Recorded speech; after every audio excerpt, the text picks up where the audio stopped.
I'm Ed Moore. I've been assigned to debrief you on DC Universe Legacies number 1.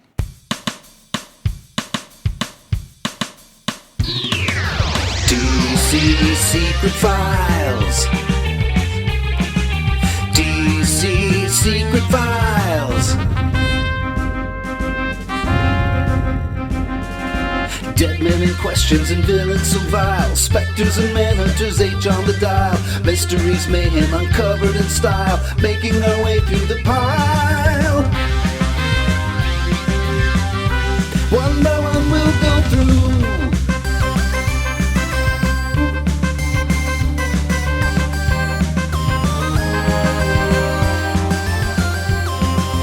DC Secret Files.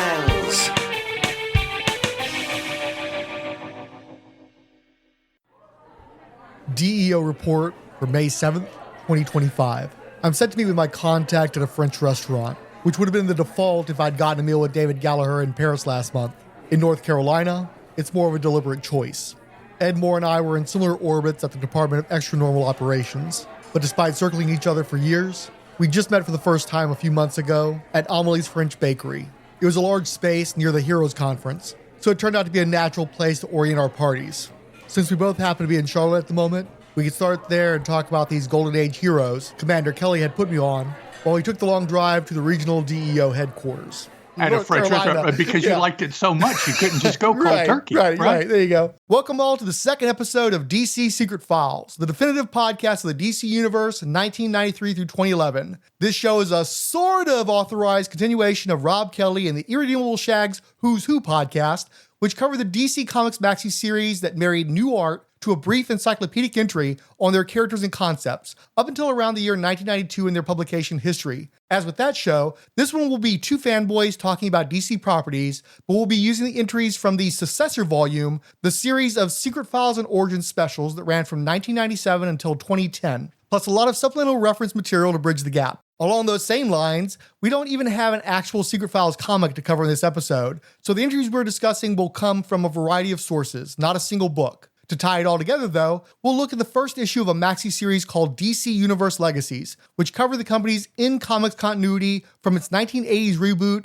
until right before the next one in 2011. I'm your regular host, Diablo Frank, and I have a guest to help me cover this look at the 1930s and early 40s set DC Comics concepts as reconfigured following the universe resetting Crisis on Infinite Earths. He's the host, co-host, or contributor to such shows as Superman Super Show, Mighty Thorcast, Diana Prince Secret Agent, Dance Fever, Lords of Order, The Ronin Rabbit, Newsprint Commando, and Magazines and Monsters. Please welcome Ed Moore!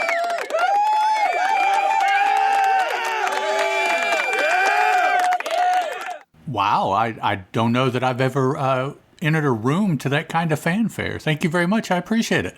Well, you're very welcome. It's great to finally talk with you because we've been around each other for the longest time, but we've never actually done anything together. And we actually, setting aside the bit from earlier in the episode, we actually have met in person finally. We stumbled upon each other at Heroes Con last year. So it was great to finally talk with you instead of just saying your name at the back of a show over and over again a few hundred times.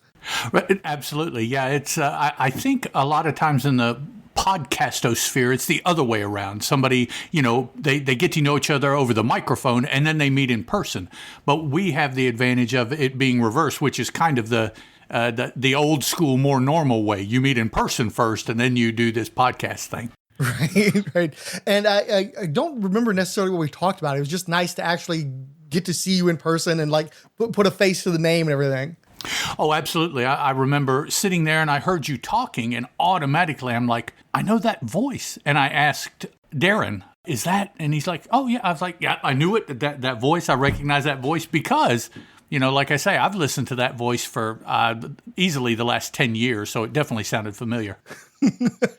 Yeah, see, I can wear whatever weird disguises I want to. I can try to hide in the background. But yeah, when you know a voice, you know a voice. And I'm not saying I got the best voice. I wish I had more of a radio-friendly voice, but you can pretty easily nail me with this one.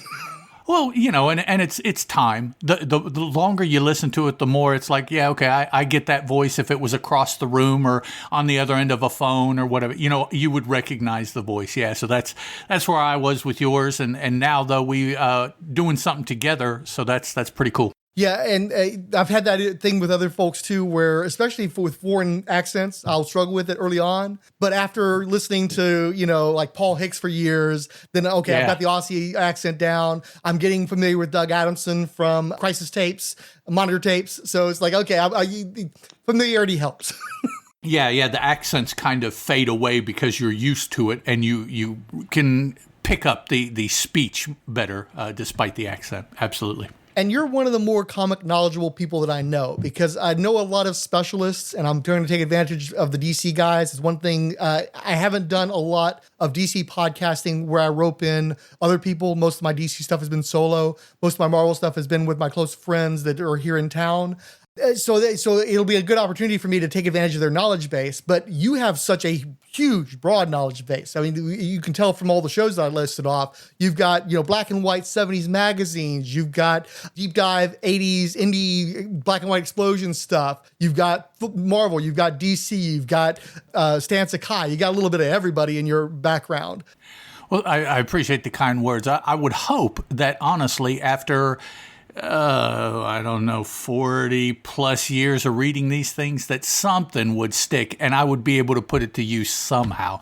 I don't own a comic shop. I've never done that like a lot of other folks have. So I can't do that. So I guess I podcast and spread what little wealth I may have remaining. Now tell me this though, you know a lot of stuff, but how comfortable are you with this period of DC Comics? Is this a thing where you actually went back to the early stuff and read this material? You're one of the few people I think of who might have actually gone into that length. I have some of the characters. I haven't necessarily broadly, which actually I've been wanting to, and I'm planning to get into some personal rabbit holes here this year, actually. But I'm familiar with Wonder Woman, Batman, Superman, Dr. Fate, Green Arrow, and Spectre as far as probably the largest part of their Golden Age appearances not in a book bearing their name. Yeah, and you mentioned Wonder Woman. I'm still envious of you that you got around to doing the DC spy stuff, the 60s spy stuff before me. That's one of my favorite periods of Wonder Woman comics. I've got the omnibuses on my shelf. I gifted the old trade paperbacks to Shag years ago and contributed to his back injury. But I've never gotten around to actually podcasting on that. And I only recently realized that you were doing that. So I was like, okay, well, I got a new show I need to start listening to right there. Yeah, having a wife that wanted to collect Wonder Woman, and then I was just sitting here one day organizing the books or something, and I saw those a couple years ago. Over the course of a summer, I read them all, and I just started thinking, I need to get my wife's opinion on these books because that would just be awesome. Yes, some of the words that came out of her mouth were put there by Denny O'Neil, I could see being controversial. Among several other things, depending on the issue that you're reading. It was, it's not written in the same way that the character would be nowadays, I guess is the safest way to say it. Yeah, that's definitely the political way of approaching it, or the apolitical way of approaching it. Yep. Yeah. Yeah. So you're going to have a new listener because I'm going to make a point of going back and reading that stuff so I can follow along with your podcast. Okay. We're about 12, 14, something like that issues in, or episodes in, with a couple of the issues being appearances that she has made outside of her own named book. Like one that we just recently recovered from was an appearance in the Jerry Lewis book. I was assuming, see, that's the thing too. I don't know, like, you're definitely, I think, playing to our crowd. I'm not sure how much younger you can get and still reach a Jerry Lewis audience. True. And even I think some of our crowd may just have tuned that one out and they're waiting for the next episode. Yeah, I have some fond memories of the Jerry Lewis years, watching, back on UHF television, the late 70s, early 80s. You were going to get exposed to his material. Not all of it was necessarily to my taste, but obviously I have some favorites. So, I'm not as averse to Jerry Lewis as some people might be. Yeah, I would definitely have to say that character is definitely age-related. According to Mike's Amazing World of Comics, DC Universe Legacies #1 was released on May 19th, 2010, but bore a July cover date. It featured a $3.99 US cover price and was edited by Mike Carlin. Cover art was provided by the son and father team of Andy and Joe Kubert, with coloring by Brad Anderson, all of whom would also produce the lion's share of the lead story. With the 1938 New York's World Fair deep in the background, we see a tight grouping of Justice Society of America members. At the bottom from left to right are the Spectre, the Flash, and a masked Black Canary, while floating above and slightly behind are Dr. Fate and Green Lantern. So Ed, did you pick this up new, and what did you think of the cover? Actually, yeah, I did pick it up new. As I said, I've tried time and again to get into the more broader exploration of Golden Age DC. And I realize, of course, this came out in 2010, so it's Golden Age kind of by proxy. But I did pick it up firsthand. The A cover, okay, I'll get back to the A cover. The A cover, I'll say, is okay. The B cover, I prefer more, the Jones cover. It is much more, to me, dramatic. Plus, it has one of my favorite characters almost front and center in Dr. Fate. So I really liked that cover. The A cover is very dynamic. There are 5 characters: Green Lantern, Dr. Fate, Black Canary, Flash, and the Spectre. And of course, all of these, and forgive me, I probably will get this confused, these are the Earth 2 characters, or are we Earth 2 and they're Earth 1? Yeah, so those are characters in the old scheme would have been Earth 2. Earth 2, okay, yeah, so the Green Lantern and Flash in particular. Black Canary, yeah, I don't know. Somebody once had a podcast about Black Canary, and you can probably find out all about her tripping between Earth 1 and Earth 2 on that show. But everybody is dynamic. They're doing something. You've got Fate and Green Lantern producing some of the energy that they're famous for. Everybody is in an aggressive stance or a defensive stance. Very dynamic cover. Definitely, I think, would have grabbed your attention if you'd have seen it face out on a stand somewhere. And so when this came out, I was a little bit interested, but not really, because I had been so immersed in DC continuity for so long, and they'd spent pretty much the entire 2000s disaffecting me, making it to where I didn't feel like I connected to their universe anymore and didn't really need to know that history. But also they'd covered that history so many times in various schemes that I was like, okay, another one, we're doing this again. So I just gave it a pass. And what I didn't realize at the time, which and I'm sure this was intended, despite the planning on the New 52 not being the best, but they had to have known that we're wrapping up the post-crisis continuity. We're going to start something fresh, even if it's not as a ground zero. They went back and forth on that. I didn't know that at the time. So I just figured it was a retread. And in particular, I kept thinking of History of the DC Universe that Marv Wolfman and George Perez did. And, right. You're not going to beat that, obviously. But no. What's interesting about the project is that obviously they were on the front end of that, where DC hadn't figured out what post-crisis was going to be yet, and whether or not there even really was a full post-crisis. What did happen, what didn't happen. You brought up Earth 2, and of course that's not a thing anymore. So that was integrated there into the Earth 1 or the only Earth's 1940s history. So there wasn't a separation like that anymore. So it's like they didn't necessarily, they'd already kind of set that up in History of the DC Universe. I think it was pretty clear there was one continuity, but they didn't go into a lot of detail on it because they didn't know a lot of the finer details. So this was an opportunity to go from the other direction, having seen everything that they came up with and all the cool stuff that they filled out their World War II period with in the 90s especially, and look back on that fondly. I just didn't realize that I needed to look back on that fondly because I didn't realize it was going away. So I came to regret missing the series, but it was an easy miss for me at the time because, Lin Wein was doing it. It's like, oh, he's a corny old Bronze Age guy, Yep. I just wasn't worried about it. I didn't feel like it was anything that was really essential. And it's actually kind of the gravestone of the post-crisis universe. So it did matter. I like the J.G. Jones cover. It's cool. I don't imagine he's drawn Dr. Fate very often, right? Not that I remember having run across. Just quickly, thinking in my head, this may be the only time I can quickly say that I know that he's done Dr. Fate. And it's cool that it looks like a movie poster. You've got the floating heads like you'd expect from the Blockbuster, the VHS at Blockbuster. And you also, in the foreground, you have some detectives doing a body in a rail yard. It really does look like they're setting up a movie there. And J.G. Jones is so great about everybody talks about Alex Ross doing the very realistic renditions, but Jones was also right up there with him doing stuff that looks like it could have been, at your local VHS rental center, But I do prefer the Joe Kubert cover, in part because Kubert wasn't ever that big into doing superheroes. It seemed like he was one of those guys like John Buscema that really just wanted to draw real people and begrudgingly did the superheroes. And obviously, Buscema wasn't able to hold out. The Marvel drug him kicking and screaming into stuff like the Avengers, where Kubert was allowed to kind of just stick with Sergeant Rock and that kind of material for the longest time. So we didn't really get to see a lot of that kind of stuff. And it's kind of amazing when you think about it, because here was a legit World War II era artist, guy who was drawing the original Hawkman in the original period, who was not only still with us, but could still illustrate at that level. Like that, he lost no vitality over all those years. He was as strong of an artist at the end as he ever was. And I'm sure it helps that one of his boys is inking him, but I think it's a really nice dynamic image. I really love the renditions of all the characters. And I'm just so glad that we got the chance to see Kubert do this in this time period, reflecting the Golden Age while there was still a Golden Age guy left to be reflective upon.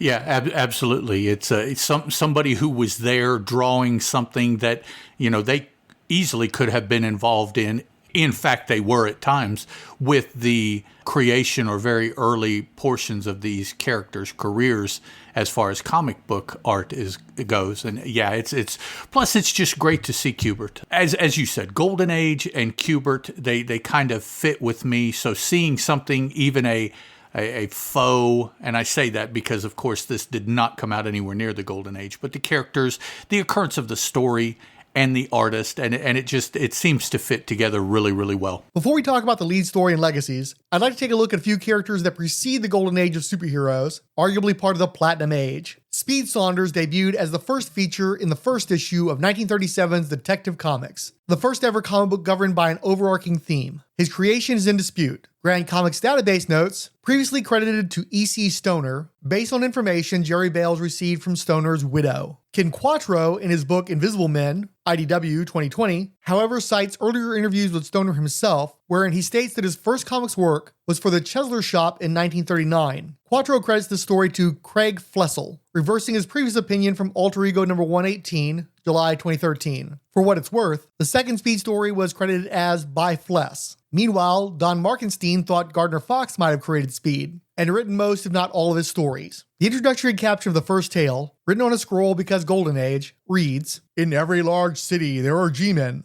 In every large seaport there are G-men known as the Harbor Police. Speed, Cyril Saunders, is a special operative in a unit of the River Patrol." Some sources claim that last part as the story title, but the strip is itself called Speed Saunders and the River Patrol. The Grand Comic Database's single-sentence summary reads, Speed investigates the murder of several Chinamen along the wharf area and uncovers a human smuggling operation. Speed looks like a typical G-man of the time. G for government agent, more or less the FBI. He works in an office wearing a nice suit, but he spends most of the first story undercover as a sailor in white captain's hat and pants with a ratty red shirt. He strips down to swim to and climb aboard a ship at night, choking out a guard. Speed seemed meant to be the star of Detective, but he missed the second issue and only occasionally got the cover spot. After a couple of years, he faced stiff competition from the Crimson Avenger and then that bad guy, and Speed was dropped from Detective Comics after 1941's 58th issue. I'm guessing it was the old Aquaman problem of what to do with the dude if he goes inland. It seems that they were making room for Airwave, so not exactly a trade-up. Speed was forgotten until the 90s, when someone decided to go full Roy Thomas and link Speed Saunders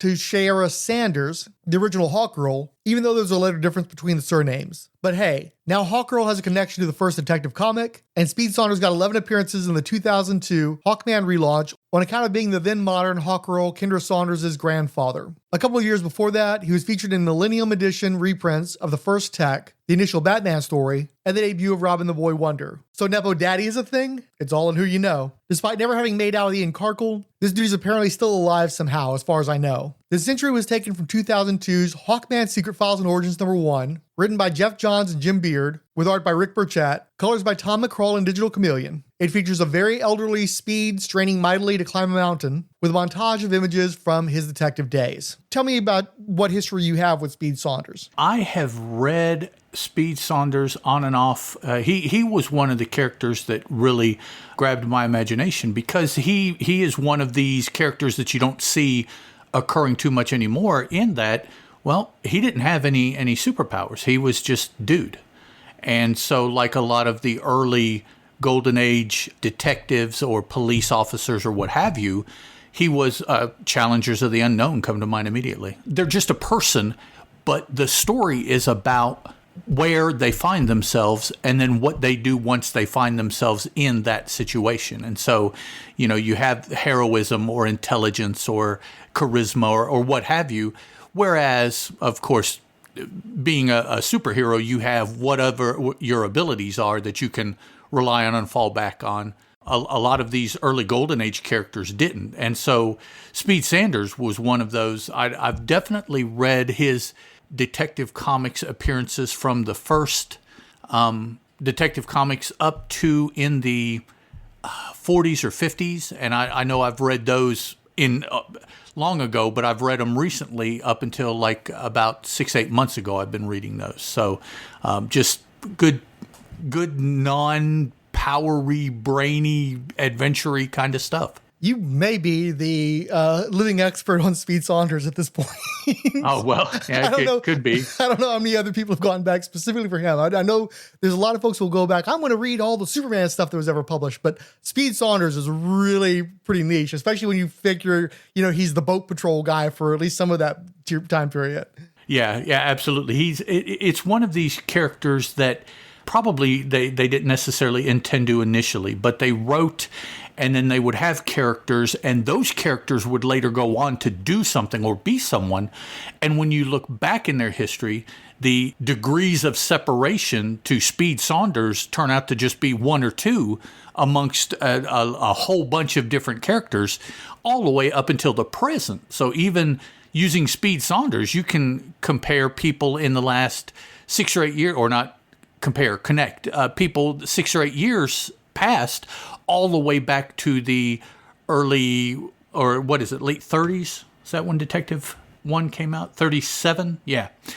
So, I mean, you've got pretty much through Speed Saunders connections from the beginning to the very current of characters if you want to, like I say, play that association game. There's the whole groaner of making Speed Saunders related to Shira Sanders. Like, it's not, you're not even doing a Roy Thomas. You're like, you're going beyond Roy Thomas, where you got a variant spelling on relatives and such to try to connect these two concepts. Yeah, that it's kind of that smacks of wanting to make a connection rather than there being something that you just connect. I mean, you're, like you said, you're really trying hard, because I'm sorry, I've had, I don't know how many jobs / careers, and I've been exposed to hundreds of thousands of names.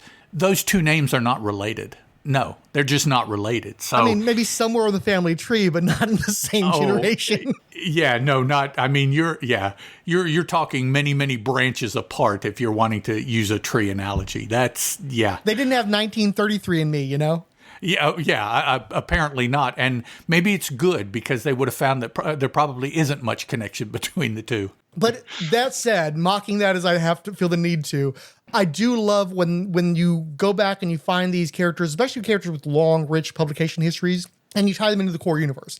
Because I know that there were probably people who read that stuff when it first came out that wanted nothing to do with the superhero stuff, didn't want any of that stuff to connect. I'm only tolerating this Batman guy to get to my Speed Saunders fix, right? Right. Yeah. Now, maybe early on, there would have been fans like that. But once Batman got in there, and I think he probably got a stranglehold on why most people bought the book within, I don't know, we'll say a year of issues of Batman. He probably pretty quickly became the reason, and then the others just filled out the number of pages that they wanted to produce. Yeah, well, getting back, I did have comic shops back in the day, and it was always interesting to me, these guys who came in and bought one thing. I would have guys who come in and all they bought was Conan or Kiss or Punisher, and they didn't have any interest in anything else related to comic books, but they just wanted the thing that they loved that brought them through the door.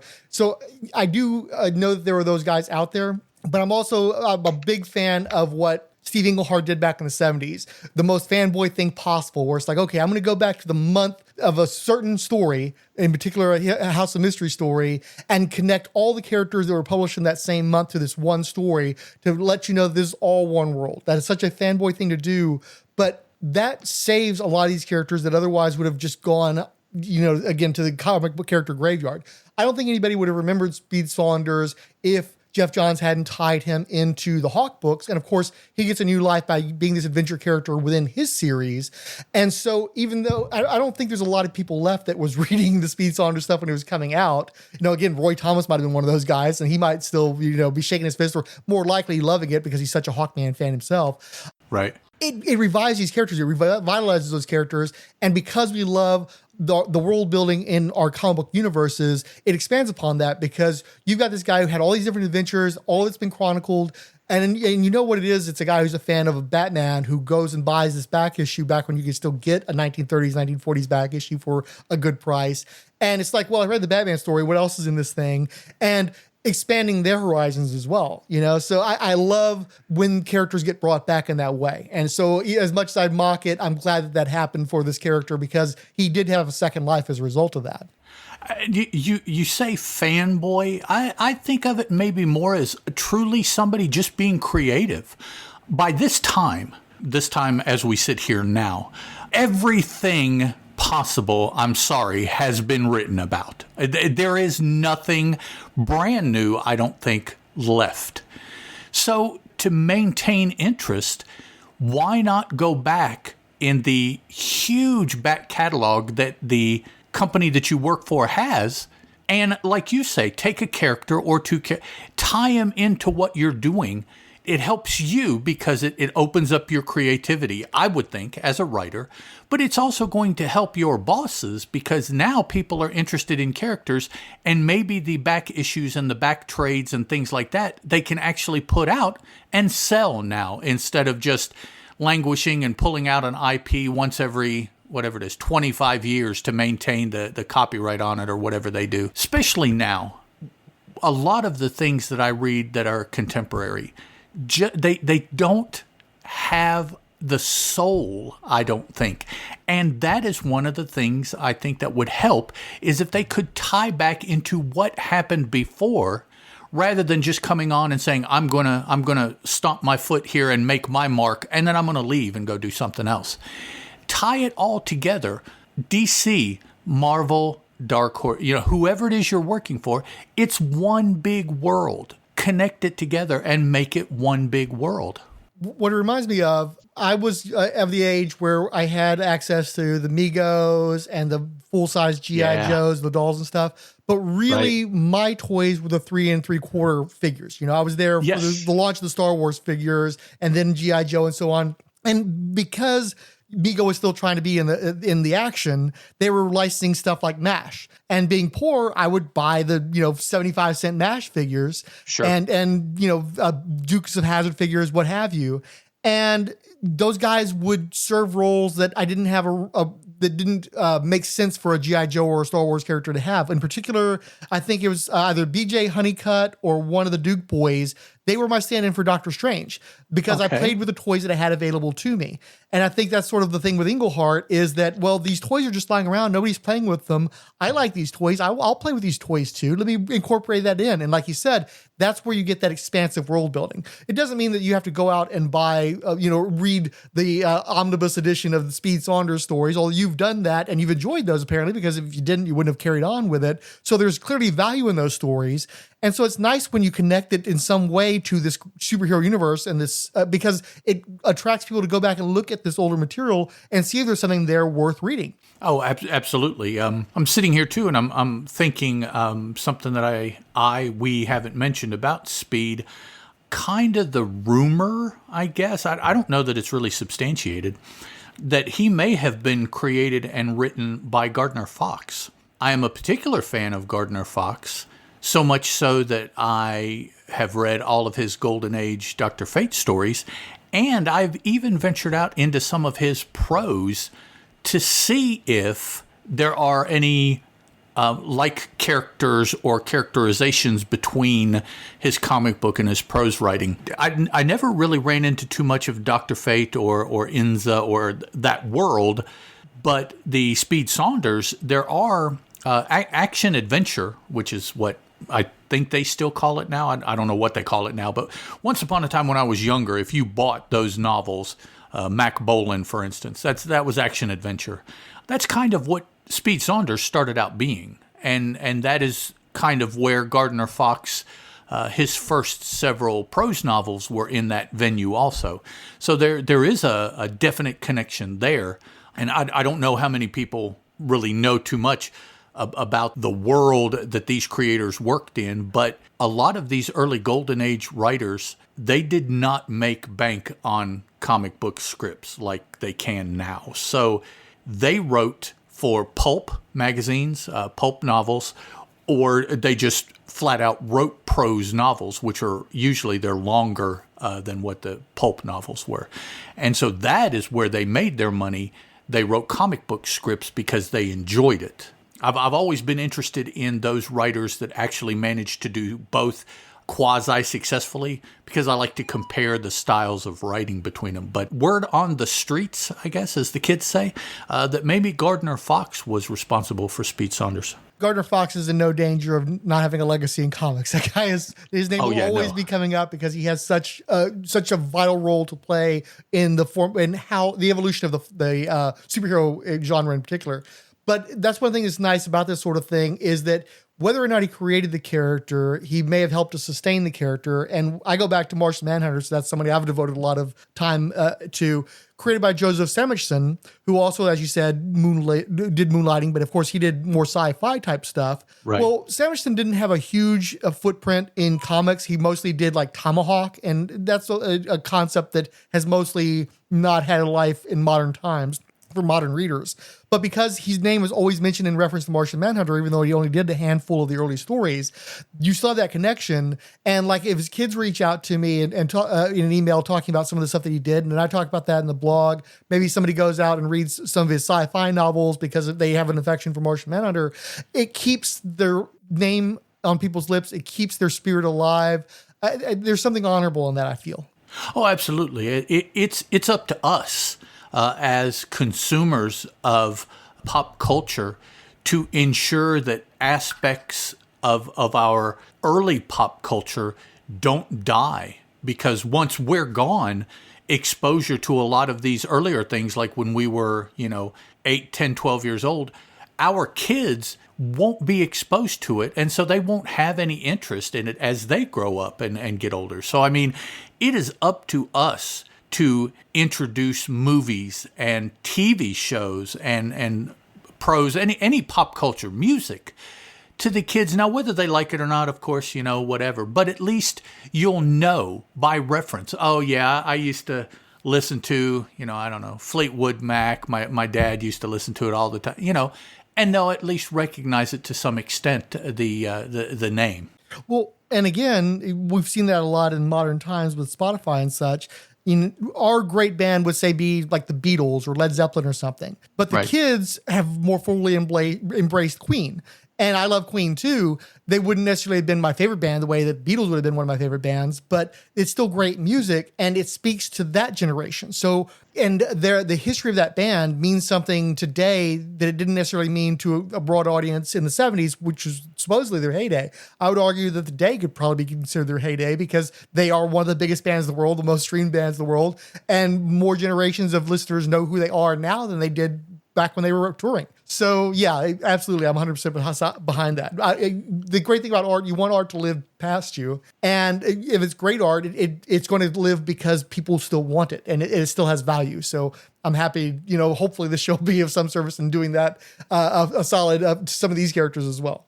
Hopefully, yeah, because, a lot of characters from DC's Golden Age, just they get maybe a lip mention in books nowadays, but the books nowadays would not be here had those characters not been successful then. So, I mean, they're owed more than just lip service. Now, yeah, some of these characters, Speed Saunders and another dude named Slam Bradley and some others, Ma Hunkel, they don't fit in with our big mega superpower save the whole planet because it's going to fall into some vortex. No, you're absolutely right. But anybody that has read Golden Age, even up into the early Silver Age, quickly realizes that the quote-unquote superheroes seldom came up against bad guys that were equal to their powers. They went up against gangsters, or they went up against spies, or they went up against Nazis. Oh, hey, that could happen today. Or, no, I'm sorry. And things like that, rather than the big super powery kind of things that you have today. Yes, so they were simpler in some ways. But they are so foundational to what we have now that it is just a shame when I see or listen to people and they have not done any research and they don't understand necessarily the mention or the slight visual there in the background of that panel or things like that. I think they're just missing out on a huge, really cool piece of information. It doesn't always have to be a big blue light in the sky. There are definitely evils in the world today that I'd like to see our heroes just club in the jaw, Yep. Yeah, absolutely. What is it? Jack Kirby said a lot of things, but one of his favorite things was to draw somebody punching Nazis. And I'm like, that's a fundamental good versus good as you perceive it versus bad as you perceive it. I'm not going to go into a thing about Nazis, but good versus evil. And he wanted good to always win against evil. So, being a World War II veteran, he enjoyed drawing Nazis getting punched. Okay. This entry was taken from the 2002 Hawkman Secret Files and Origins #1, written by Jeff Johns and Jim Beard, with art by Rick Burchett, colors by Tom McCraw and Digital Chameleon. It features a very elderly Speed straining mightily to climb a mountain with a montage of images from his detective days. How do you feel about this image? Do you think it accurately reflects the Golden Age material? Yeah, I think the back images there kind of help because, of course, him rock climbing, that doesn't center it necessarily in any time period, but the back images really pull it back to what I would assume would be a past, in that the gentleman that we see has got white hair and he's male pattern baldness and what have you. Rob Kelly, one of the reasons why Who's Who didn't carry over into Secret Files is he did not like this format because that thin sliver of art he felt really restricted what artists could do, and they had a tendency to just do a pinup shot. And what I like about this one is it much more recalls Who's Who in that you essentially have a surprint, even though it's all done in black ink instead of in a colored ink, where you're not just seeing the character in a pose, you're seeing the history of the character manifest in 2/3 of a page. Absolutely, I agree with that 100%. A message from the Blank Corporation, makers of Blanco, that extra-rich, full-flavored breakfast food with a new taste thrill. Back in 1940, 8 sensational heroes united to create the world's very first superhero team, the Justice Society of America. Now, 85 years later, we're gathering podcasters and bloggers from around the globe for a month-long celebration in an event we're calling JS April. Throughout April 2025, join dozens of content creators as they each share their own unique tributes to the original and greatest superhero team, including all-star podcasters and bloggers like Justice Society presents the Longbox Crusade podcast, Campus Comics Cast, Supergirl Comic Box Commentary, the Quarter Bin Podcast, the Bat Pod, the Earth 2 Podcast, FW Team Up, Diana Prince is the new Wonder Woman, Fanholes Podcast, Back to the Bins, Coffee and Comics, the Huntress Podcast, *51.blogspot.com, Justice Society Origins, a part of John Reed's Comics, DC Special Cast, Between the Pages blog, The Outcasters, a Batman and the Outsiders podcast, A World on Fire, an All-Star Squadron podcast, JLA Stories and Friends, The Monitor Tapes, a Crisis on Infinite Earths podcast, Lords of Order, a DC's Dr. Fate fan podcast, David M. Gallagher at Medium.com, JSA in the 90s, Justice League Legacies, DC Secret Files podcast, Mike's Geek World, Pop Culture Affidavit, the Source Material Comics podcast, That Giffen Show, Worst Collection Ever, The Fantastic Four, It All Comes Back to Superman. And that's just some of the podcasters and bloggers who'll be joining in the celebration. Get ready for a thrilling month of beloved characters, fascinating insights, and incredible stories. Follow the action on social media with the hashtag JSApril. And visit our website for a complete list of participating podcasters, bloggers, and what they're each covering at fireandwaterpodcast.com/JSApril. Now for the story. This will be the first time I'm doing this on the episode, at least, if not for the show. I will occasionally do a reading from one of the Jeff Robin encyclopedias. This instance is one that I bought new when it was first solicited, ordered it in either Advanced Comics or Previews, but I haven't gotten a lot of use out of it over the years. It's Adventure Heroes, Legendary Characters from Odysseus to James Bond by Jeff Robin, and he happens to have a listing on Slam Bradley. First appearance, Detective Comics #1, 1937, DC Comics. Biography, a Cleveland native and high school dropout, Slam is a private eye who operates in New York, assisted by his partner, pal, and runt, young Shorty Morgan. Bradley frequently goes undercover on investigations, pretending to be athletes, entertainers, and countless professionals. He travels the world as cases demand, from Hollywood to the North Pole, and eventually has adventures in outer space and through time. Pipe-smoking Slam relies on his fists more than on firearms and relaxes from the tension of manhunting by taking joyrides in his convertible and courting young women he meets on cases. When I saw that both Speed Saunders and Slam Bradley had debuted in the first issue of Detective Comics, I had to go to the photo finish to check which order to discuss them, but it wasn't actually that close. Slam Bradley was the 10th and final feature, facing some truly grotesque racist caricatures of Chinese people. And this was in the same book with the Fu Manchu knockoff Sin Yoi from the Claws of the Red Dragon feature that haunts that first cover. An actual Chinese person eventually renamed him Chen Lung and featured him in a 2017 issue of New Superman. But anyway, Slam Bradley had the distinction of being created by Jerome Siegel and Joe Shuster, known for their more famous creation, Dr. Occult. Jerry Siegel was a voracious reader of pulp fiction, and Slam was a naked lift of Race Williams, Carol John Daly's hard-boiled detective from the Black Mask anthology magazine. Race Williams was created in 1923, and was your prototypical Mickey Spillane-type brawling, womanizing, quick-to-kill man's man. In fact, he barely had time to do anything like detecting, acting more like a modern-day Conan, your basic protagonist from Frank Miller's Sin City. Race Williams also dabbled in xenophobia, but made time to confront the KKK, so not a complete lost cause. Race wasn't averse to the occasional lurid image of a dame bound up and tortured by the Orientals, and surprise, surprise, there's a Lois Lane model in the very first Slam Bradley story that suffers the same indignity. She sucks face with Slam in the last panel, Slam having proven his worth to her by crushing the Celestials, as Deadwood would have referred to them. Grand Comics Database's single-sentence synopsis: the daughter of a chain store magnate wants to hire Slam to guard her valuable poodle, but when he turns it down, Shorty volunteers. That's referring to Shorty Morgan, the obnoxious little person comic relief sidekick of the strip, who in fact is drawn in such a cartoonish fashion as to give off Roger Rabbit vibes against the more Golden Age Superman look of the rest of the story. Slam Bradley is almost literally a barbarian, spending most of the story barely covered in the tattered remains of a shirt while tossing demonic Chinamen at each other by the ankles. It's the sort of insane levels of dehumanization only possible from someone whose awareness of the world is shaped almost exclusively by second-hand, highly fantastic racism.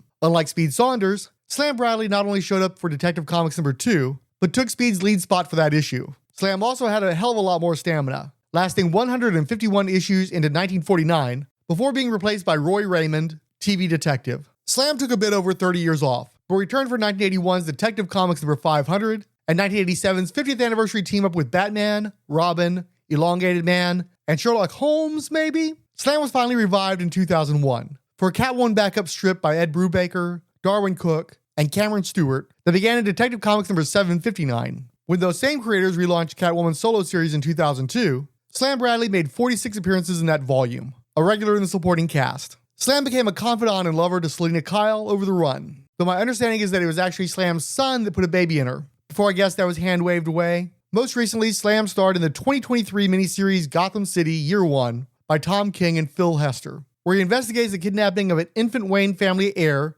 2 generations before Little Brucey. Grateful acknowledgement to Don Markenstein and Kevin Burton Smith for informing this overview.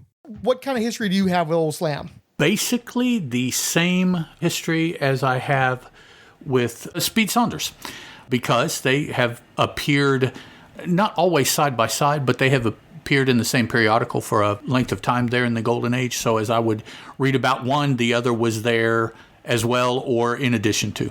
A lot of these characters I'm not familiar with. I'd never had anything to do with Speed Saunders, even after he got introduced in the Hawk books, because outside of the JSA Secret Files I think he appeared in, I didn't really stick with the Hawkman relaunch of the 2000s. The only familiarity I had with him going into the show, for the most part, besides these entries and reference books, was that I did go ahead and read his first story from Detective Comics.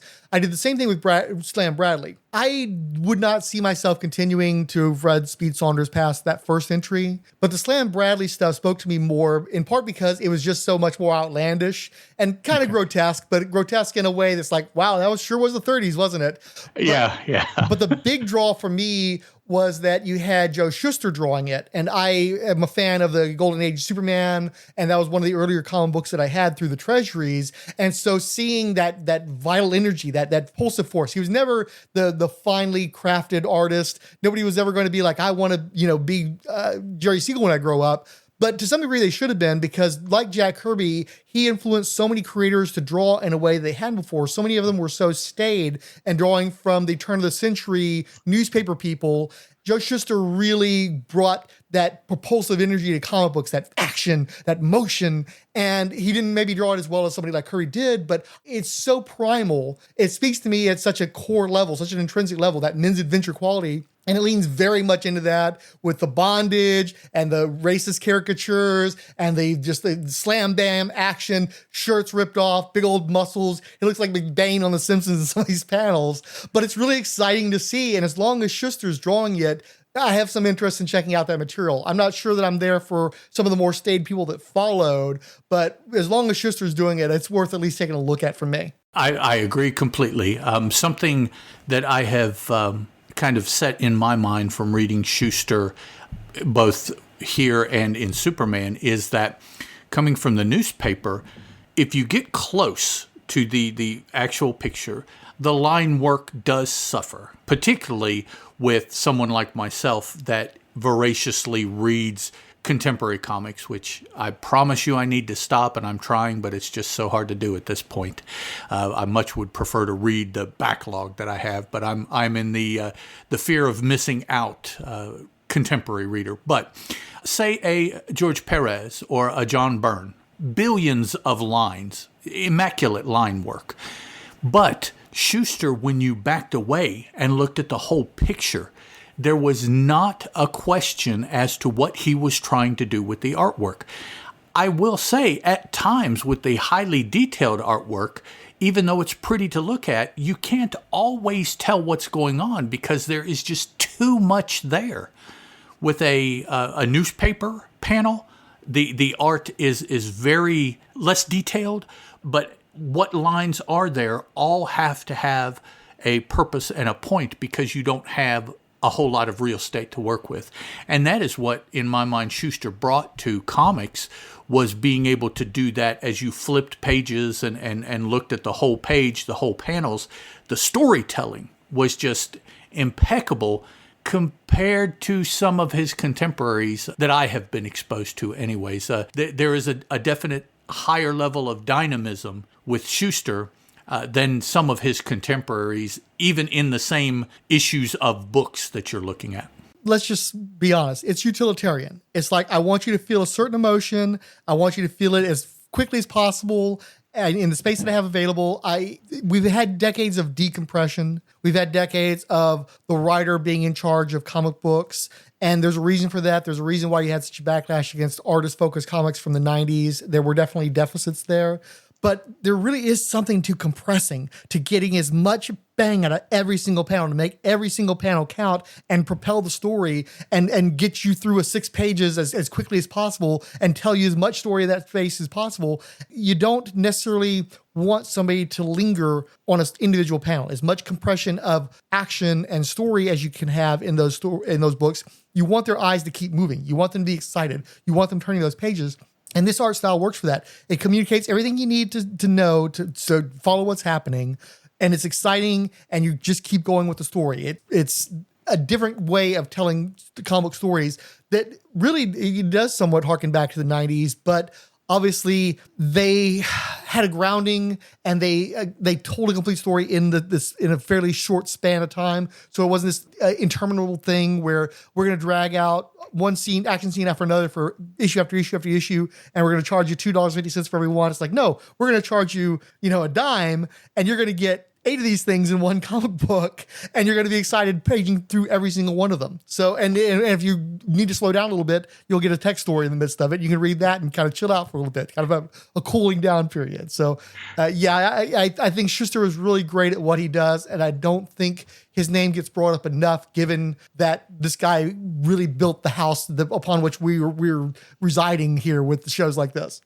Oh, absolutely. That's and those kind of discussions are one of the reasons that I really have been my interests have as personally. I am moving forward in time, of course, aging and what have you. My interests are falling back because I want to see where things started, or maybe a little bit more information as to why things are now in pop culture the way they are. Reading a lot of these Golden Age creators, both the writing and the artwork, I see both good and bad. Why other trends, you brought up the 90s, why trends occurred and why those trends were good or bad, and so have either succeeded or have fallen away, compared to what came before. Because, of course, very little occurs in a vacuum. It all occurs because of something before it, or to tune up for something coming up. So what occurred before is really starting to interest me with the comic books that I've been reading. Slam Bradley also, for those of folks that aren't as familiar with him, he's much more probably of an everyman or an any man as most of the characters that you may run into today that have lasted. Now, of course, any writer can specifically create somebody to fill that role. But Slam Bradley has hung around, and he's always popped up, particularly as some amount of detective or law enforcement or something like that, and typically with a gun in hand. And that's who he is. That's the role that he fills now and in the intermediate time periods and in the past. That's what he's always been. He probably is one of the more fascinating characters to me that I have run into that still will pop up every now and then. And getting into that modern representation, I, again, had not had any real familiarity with Slam Bradley until the modern era. What happened is that he started appearing regularly in Catwoman comics. Paul Gulacy started drawing the book, and I wasn't there for Darwin Cook. I'm sorry. I love his work too, but he wasn't going to get me onto a Catwoman book, especially because they were getting away from the costumes. They were doing that very turn of the century thing where everybody's running around in black leather, and I wasn't super into that. But Paul Gulacy drawing anything I have an interest in. And so late in the run, and after arguably Ed Brubaker's kind of knocked out everything he really wanted to do and was sort of running on fumes, but Gulacy comes in there, and so I'm coming in there with him, and I'm really enjoying his artwork on the book. I've always loved his rendition of Catwoman. And so there's this guy here who looks like Robert Mitchum, who's one of my favorite classic actors. Yes. And of course, that's the thing that Gulacy does. He likes to cast his people, but he did a really great looking Robert Mitchum. So, I was farting through silk. What can I tell you? Curiously, this was probably the longest run Gulacy had on a book after Master of Kung Fu. He was on issues 25 through 39. Although he didn't do all the interiors. He did about 12 issues of interiors plus 6 covers intermittently because he's never been the fastest of artists. And so I basically know Slam Bradley as the Bob Mitchum guy. And I was perfectly happy with that. I thought he had an interesting relationship with Catwoman. There was all that stuff where is she with him? Is she with her son? There's the kind of situations, thinking about it, this was almost 20 years ago that this took place. It's the kind of thing that might have lit up Twitter today, the kind of relationship she had with the Bradleys. But I was there for that, and that's really what I know him from, is from his run in Catwoman. Yeah, I remember that too, and I remember Gulacy coming on, which was good for me because I was a huge fan of his Masters of Kung Fu artwork, and some other artwork that he has done a little bit farther in the past than that. But yeah, it was good to see him, good to see his rendition. Although at the time, I don't necessarily know that I made the Robert Mitchum connection. I'm not the biggest movie fan, so maybe it dawned on me that that's who it was. But now that you have said that, anytime I see his rendering of Slam Bradley and Catwoman now, that will be what I think is that's Robert Mitchum. So I won't be able to get rid of that one. Well, and that's a favorite of his too, because I think I remember him popping up in the Black Widow strip from Bizarre Adventures and such too. So he just likes drawing Bob Mitchum.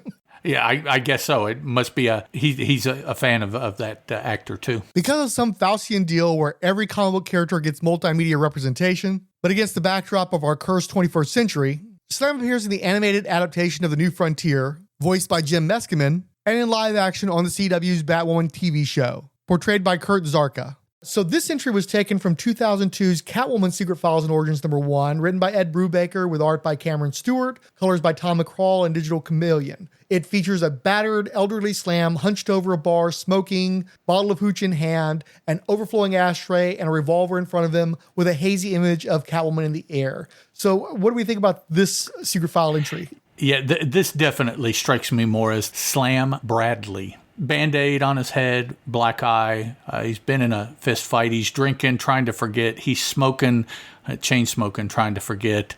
The gun, yeah. Catwoman in the background. Maybe she's why. Maybe she's just, all in all, I think now it is definitely a much more contemporary take on Slam.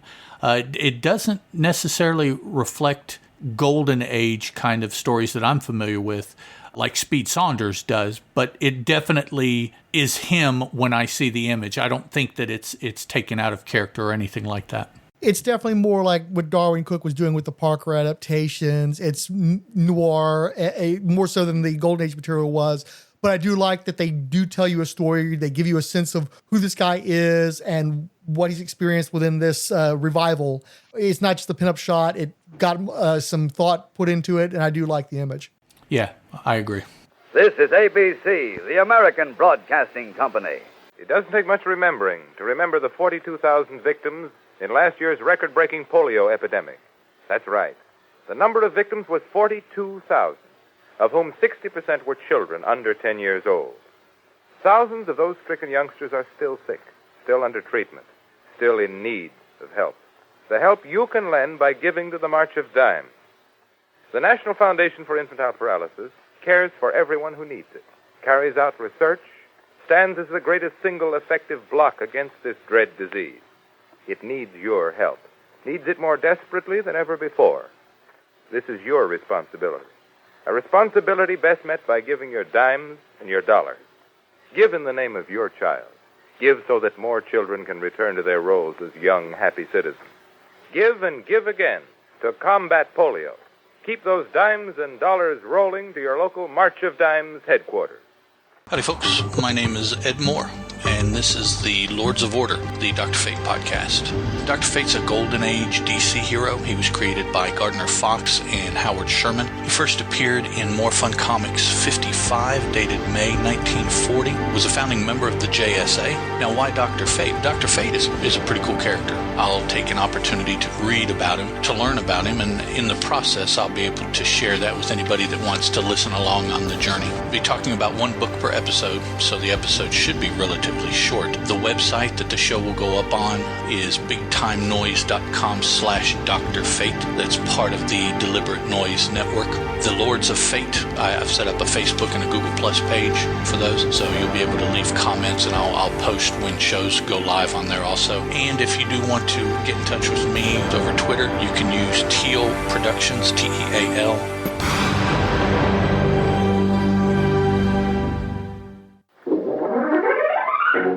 Now, back to the adventures. All right, one more entry before we dive into the story. And we're picking up where we left off with the earliest comic book heroes. So Dr. Occult arrives in 1935, but he's more of a paranormal investigator that gets into science fantasy later in his run. There's The Clock in 1936, but again, just a masked detective. Superman, Zatara, the Arrow, the Crimson Avenger, Submariner, Batman, and Fox's very short-lived Wonder Man, who DC sued out of existence for being too obviously a Superman clone. Next, there's the Flame, the Sandman, Phantom of the Fair, Blue Beetle, the Green Mask, Bozo the Iron Man, the Invisible Hood, Amazing Man, Human Torch, the Angel, Shock Gibson, the Magician from Mars, Stardust the Super Wizard, Samson, and the Wizard. The penultimate superhero of the 1930s was Doll Man, created for Feature Comics number 27 by Will Eisner at Quality Comics. Second dramatic reading, I'm back for Jeff Rovin's The Encyclopedia of Superheroes, covering Doll Man. Alter ego Daryl Dane, first appearance 1939, Feature Comics number 27, Quality Comics. Occupation chemist. Biography, working with his colleague Dr. Roberts, Dane perfected a liquid able to shrink a human being to 6 inches in height. Using it to save his girlfriend, Dr. Roberts' daughter Martha, from thugs, he decides to become a crime fighter. Unlike Alice in Wonderland, however, he doesn't take an antidote to become large again, or to shrink back down to doll size. He simply wills it. In his diminutive state, he can still pack a wallop as mighty as that of his full-grown self. He also has the telekinetic ability to slow-moving objects, though he has no idea whence this power comes. Dane wears his expandable costume under his street clothes, simply stepping out of the latter heap of garments when he shrinks. For years, Martha Roberts was an anti-Nazi resistance fighter who doubled as Doll Girl. She perished out of costume at the hands of the enemy. The strip was drawn first by Lou Fine, then Reed Crandall, two of the greatest artists of the Golden Age, which probably contributed to Doll Man ironically being one of the bigger stars of the period. He was featured on 12 covers through 1942, then became the sole cover feature through 1949, across 113 issues total. His quarterly solo series began in 1941, running 47 issues through 1953, meaning the Quality Comics character actually outlived most DC superheroes, coming just short of their Silver Age revivals. As with Plastic Man, editor Julie Schwartz likely didn't know DC had acquired the property when Quality went out of business, and so he blatantly ripped off the concept for the Ray Palmer Atom. Aside from some unauthorized mid-60s reprints, Doll Man stayed mothballed until 1973's Crisis on Earth X. The concept was there was a parallel Earth in the DC multiverse where the Nazis won World War II, and was in fact intended to be Earth swastika, but Jules made them shave off the tips to be fit for print. You're supposed to minimize and undermine Nazis at every opportunity, by the way, directed at no media landscape in particular. Anyway, it was the Quality superheroes stuck on that Earth, which is again curious, since most of them made it well past the end of World War II. But the Justice League of America helped correct that wrong across issues number 107 through 108 of their series, and Doll Man joined the Quality Heroes as a de facto super team dubbed the Freedom Fighters, lasting 15 issues from 1976 until it was claimed by the DC implosion. From there, it was off to cameos in Roy Thomas books like All-Star Squadron, but without the kiss of Ian Karkel, time ravaged our hero. Doll Man's brain was scrambled worse than Hank Pym's, and Doll Girl died of cancer. Tell me about your history with Doll Man. Probably my first run into Doll Man would have been as part of the Freedom Fighters. Immediately, I would have noticed the similarity to the Atom, which was at that time, the early 70s, was kind of a B-list, I think, but he was definitely a frequently used B-list character for DC. So I immediately noticed the connection, and subsequently after that wanted to know more about Doll Man himself, where he came from and the whys and everything. And that's where I, of course, ran into the fact that it's a quality creation and et cetera, et cetera. So the early 70s is probably where I first ran into Doll Man. And did you have any extensive reading in that time period, or was it mostly centered on Freedom Fighters? The Freedom Fighters is probably until much later in my comic reading, was the extent of my Doll Man exposure. But he was always someone that, after that, I noticed and was very high on my list of, I need to go back and find out more about that character. I got a fairly early exposure to him through 1985's Crisis on Infinite Earths number 7. That was the only issue of the Maxi series that I had a copy of, and he was featured along with the other Earth, Swastika, Earth X characters. Yeah, Earth X. And then he turned up in Who's Who Update 87, but I might have flipped through that at one of the mall bookstores, but I didn't buy that until the 90s. He was also in 1988's All-Star Squadron number 50, which I remember flipping through. When I got more into DC, I did look at some of the Freedom Fighter stuff, but what really got me intrigued by Doll Man was that when I had one of my comic shops, there's a brother who'd show up named Ivan, and he was like one of my mentors. Like, I was used to being the guy who knew stuff more than anybody else, the know-it-all. And this guy blew me away. Like, he was I was a Padawan, however you want to say it. Yeah. And he would come in with material that I'd not been exposed to, that I was too young for, or too broke for, or didn't get to comic shops because I was dependent on the newsstand for so many years of my early collecting. he was into all this stuff, and he'd let me look at some of the stuff. He didn't let me borrow most of it, but he'd bring it to the shop and let me toss at it there. And one of the things he had was this one of those telephone books like Dave Sim used to do for the Cerebus, where it was 70s black and white reprints of Golden Age comics. And in particular, they had a tendency to focus on Lou Fine because he was one of the great artists of the Golden Age. Somebody who still holds up today and such a huge influence on artists today. We were talking about how Joe Shuster was such a primal artist. And this was one of the first fancy pants, drawing every line. Yes. Perfect anatomical detail. And one of his books that he worked, he worked on all the quality heroes, but I think one of the stronger ones that he did was Dollman's, one of the best manifestations. I guess he must have enjoyed drawing all those contrasts between the little and the big. But also, if I recall correctly, Reed Crandall did some of that material as well. Mm-hmm. And lest we forget, he's credited as being created by Will Eisner, who, of course, is known for many, many things, but probably best known for being the Spirits creator. But he also created Dollman amongst many, many other characters as well. I grew up at that time where there was a weird resurgence in shrinkers. Like you had the Incredible Shrinking Man back in the 50s or so. And then in the 70s, there was all like TV shows would have shrinking people episodes. He'd have reruns of I Dream of Jeannie where she'd be shrunk. You had Lily Tomlin, the Incredible Shrinking Woman. You just all these, it was an easy effect, an easy gag to do. And so they did it a lot, and especially in the late 70s and 80s. So I was just exposed to a lot of that. And for me, it was a little bit hack because so many people had done it. And so I didn't really have a regard for shrinkers for the longest time. But then probably in the late 90s with people like Grant Morrison really effectively using the atom in books like JLA and showing what you could do with shrinking powers, it got me much more jazzed about the character. And or the power type, I should say. And then combined with Ivan's appearances with those big books, I developed an interest in Dollman. And then when Jimmy Palmiotti and Justin Gray and various really high-quality artists tried to bring back the Freedom Fighters in the late 2000s, their Dollman was this almost like the Wolverine of the team, like one of the really tough, dangerous characters, and really showed what you could do with the shrinking power and showed how effective it can be. I just wish that I was more into DC Comics in that time period because I mostly shied away since I was backing up away from that universe in general. But it was a nice little pocket where they kept doing these universes and kept playing around almost as if they were still on an alternate Earth, where you could kind of just read the Freedom Fighter stuff and not have to bother with everything else. So I feel like I missed an opportunity there, but I've always dug Dollman. Ray Palmer, who's a character I have a great affection for, hugely owes a debt to Dollman. And and Dollman was one of those guys, I always respect the people who managed to outlive the Golden Age. When I was growing up, nowadays they look back and they act like the Golden Age ran all the way into the mid-50s. And they forget all about the wiping out of superheroes in the late 40s post-war period where people just didn't care about superheroes anymore, the rise of the horror and the gangster material. And very few superheroes could stick around that time period. And the ones that did, we tend to give a lot of credit to, mostly because DC told us to give credit to those characters. And Silver Age fans told us to give credit to those characters because they were the ones who held the line until the Silver Age came around and the revival of the superheroes.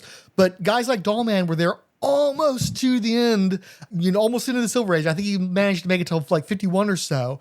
It shows how high a quality those stories were and how imaginative they were and how visually attractive they were that he was able to make it that far. There were so many more famous characters and more highly regarded characters that could not last the way that Dollman did. True. Yeah, he did bridge kind of the dying off of almost all of his genre for several other genres that lasted, they lasted far longer even than he would have had he not taken a 20-year publishing break. 20 years, that's a whole generation.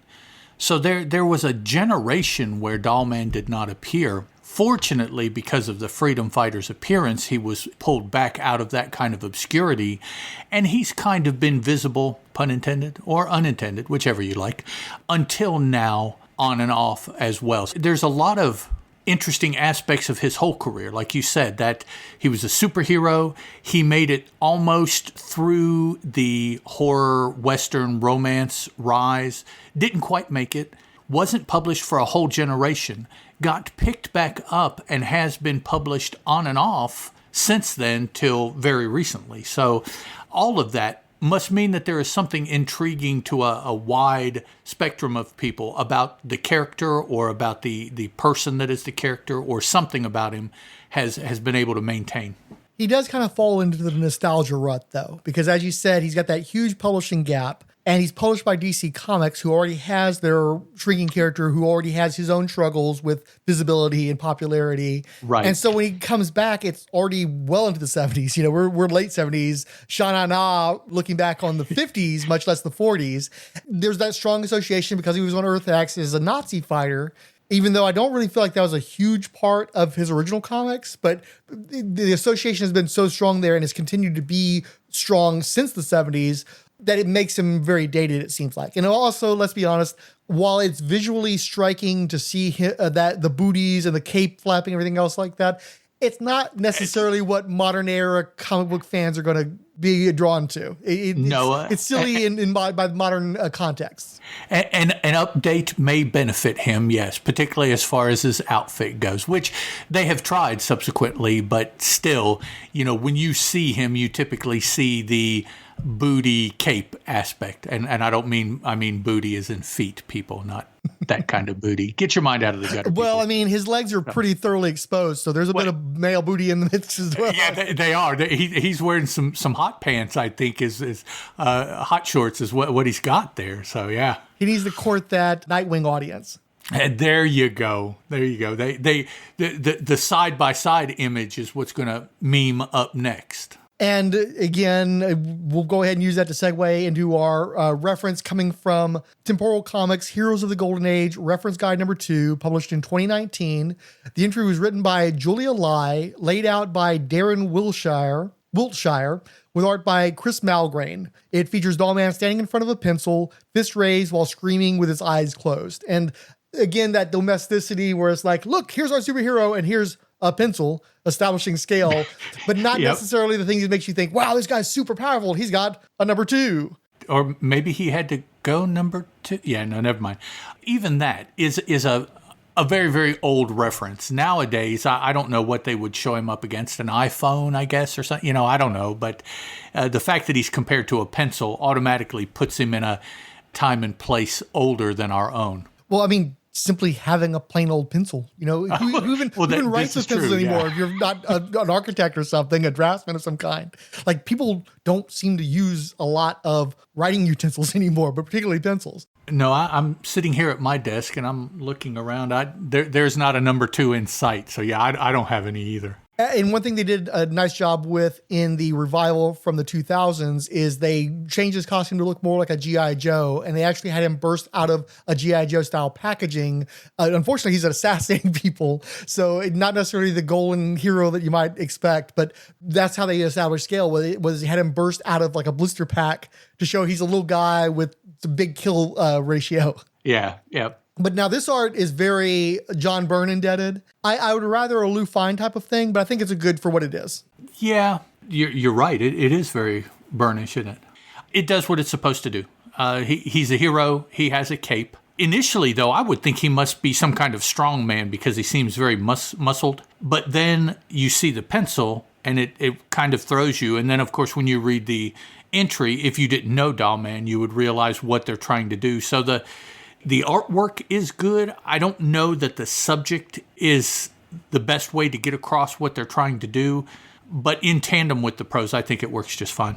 Now I've got that Neil Adams image in my head where he's angrily snapping the pencil in half. I don't think that makes much better of an impression, though. No, probably not. But yeah, I know the image you're talking about.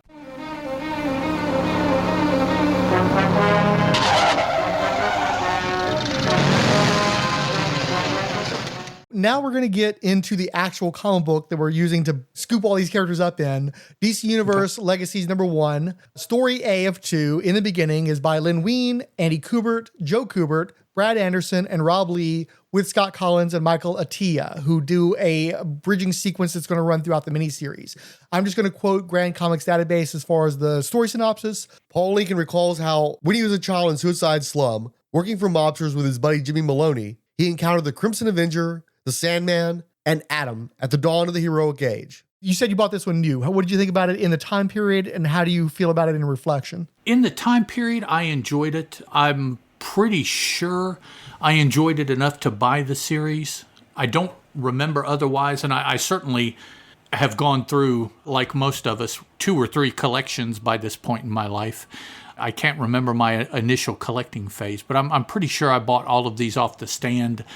Think I can even remember 2010 where I was and where I would have got them. So yeah, I probably did finish them. As far as now, it's so hard for me to fairly talk about older books because there is so much water under the bridge now. I try to put my specific self aside when I read older material because it's not going to be like everything that I am exposed nowadays, news and movies and TV shows and things like that, even of course, the contemporary comic books. So in that I am so currently submerged in the current pop culture, older things tend to be a lot more neutral to me.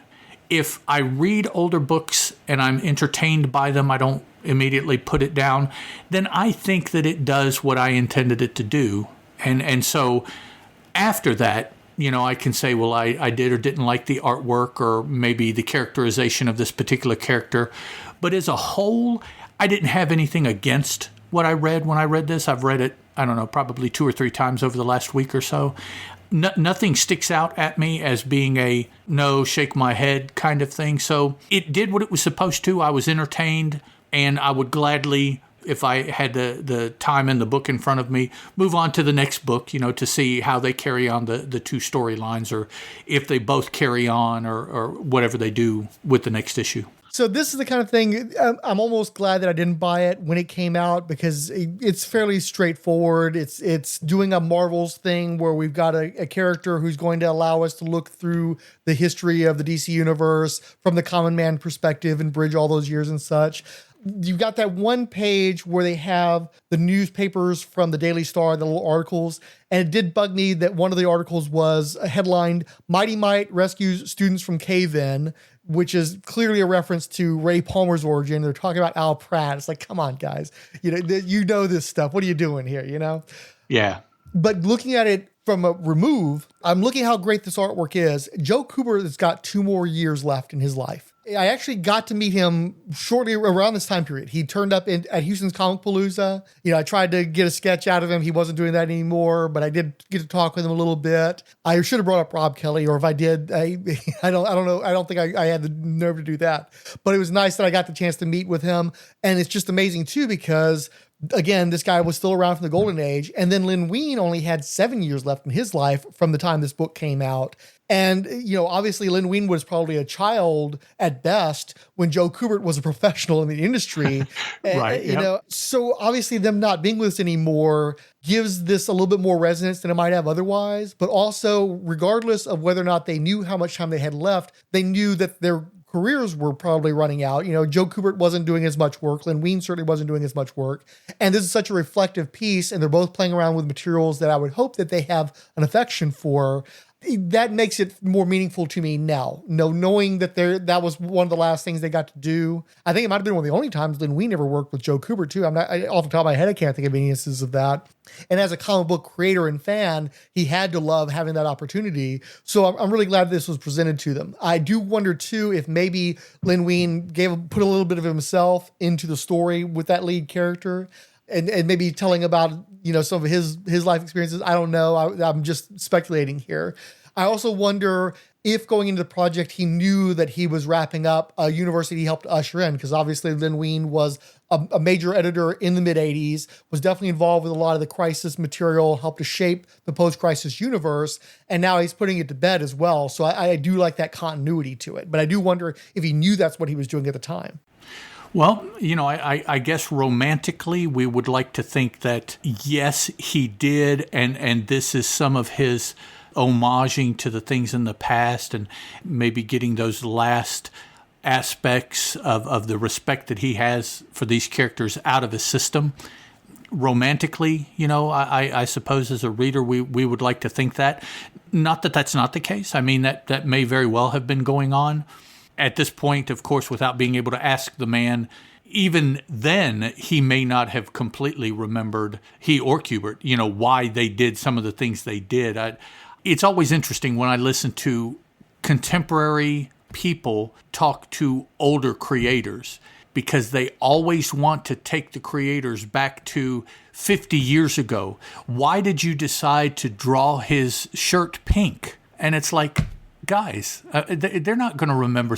They probably don't even remember the assignment you're referring to, much less any specifics. So, I'm sure these guys, the volume of material that they pump out over the period of time that they pump it out, unless it has some particular affection to them, or it is something that is frequently brought up, and so they don't remember about it, but they remember what they have said about it. Questions like this just won't, we'll never have a really good answer to be able to get in their head, other than having sat right next to them while they were doing it at the moment and being able to get the input then. I do want to say that I like the fact that the story takes place in a time when the heroes are facing obstacles appropriate to when this is occurring, as opposed to the Crimson Avenger or the Atom facing a bad guy now. It would be some bad guy that could reach in their heart, in their chest and rip out their heart, or that would just be able to snap their fingers a la Thanos and make the earth disappear, or, all of these huge things. Whereas here you have the Crimson Avenger using red smoke to obscure how he looks so that he can rush into a room of mobsters and disarm them by shooting the pistols out of their hands with pistols that he has.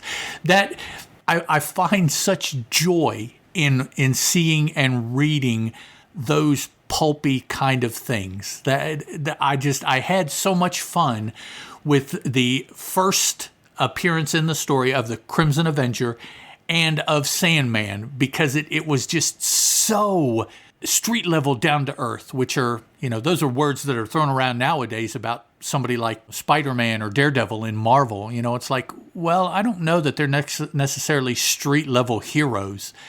The Crimson Avenger and the sleep gas wielding Sandman, those are street level characters.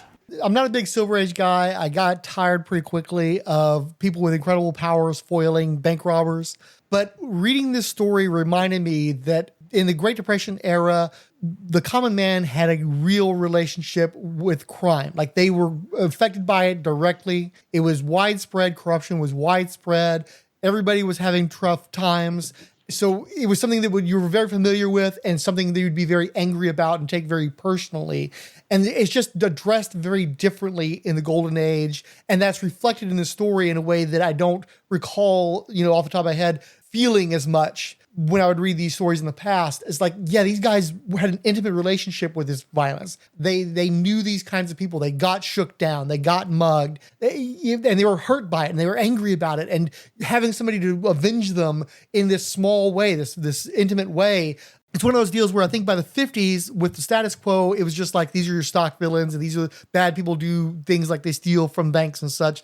And it just doesn't have the same impact, where I feel like people knew these crooks and knew these circumstances, and they had a burning need to have somebody address and to bring them some kind of rough justice. Yeah, absolutely.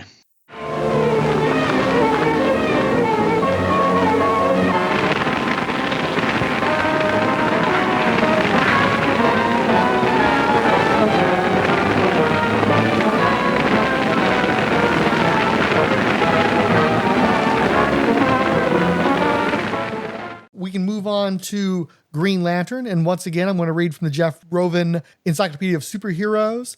Alter Ego, Alan Scott, first appearance, 1940, All-American Comics number 16, DC Comics. Occupation, construction engineer, turned radio announcer, then program director for WYZX, now president of Gotham Broadcasting. Biography: years ago in China, a meteor crashed and broke open, revealing its core, a pool of hot liquid metal. The metal was made into a lamp by a lamp maker, and therefore passed from hand to hand, mysteriously bringing bad luck to the evil, good luck to the virtuous. Eventually, it falls into the hands of a lantern maker who makes a train lantern, which Alan Scott is using when the train on which he's riding is blown up, sabotaged by a rival who coveted the contract to build a rail bridge. The lamp protects Scott, and then talks to him, revealing that it is the flame of life itself, green as are the plants. It tells Scott that great power will be his as long as he has faith in himself and carries the lantern with him to shed light over the dark evil things. Instead, he makes a ring from a part of the lantern's metal, using it to work good deeds. His man Friday and chauffeur is Cherubic Doiby Dickles, a former cab driver. Green Lantern is a member of the Justice Society of America and was its second chairperson. First, a shout out to Don Markstein,